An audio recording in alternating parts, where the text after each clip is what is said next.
Soko pata kuuliwa with that. Owa wiki bili nawe. Enrico. Ngoli. Tenda banga kwatali musanyufu. Tali musanyufu okuleta omwana waffe wano. Okay. Connie. No, seriously, Connie. Why do you really want me to be happy? Olubuto lwabanga kyo. Wiki bbiri. 2 weeks. Like really 2 weeks. Omwana oyagala oje omuregistering nga wa wiki bbiri.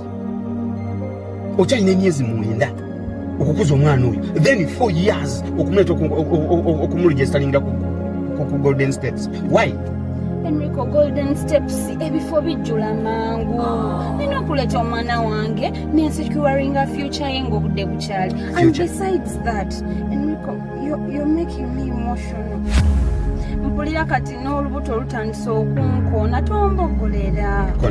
Be a gentleman nga bulijjo yogera wansi. Okay, fine, I'm a gentleman. But Connie, njagala kino ekintu kirowoozeemu naawe.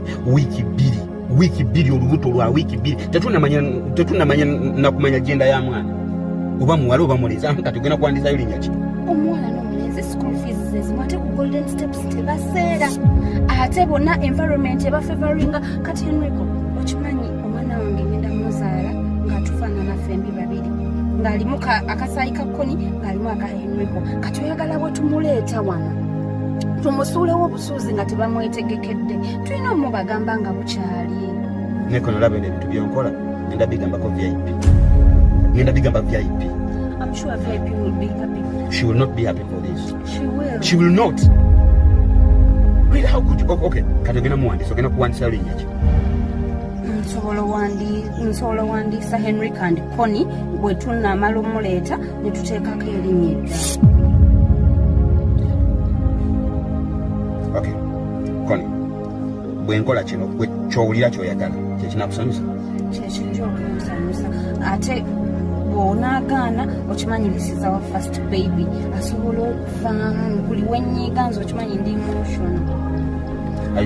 Ekiyinza okukuuma omwana ono nga tavuddemu Henrico okumuleeta ku Golden Steps kuba omwana ye environment yagisiimye edda okuba we twatonnye wano zonna mpulira emirembe. Bwenkola kino toddamu kunsaba kintu kirala kyonna?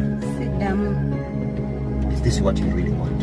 Yes. Are you sure? Kiriza sigenda kuddamu kusaba kintu kirala kyonna olwaleero.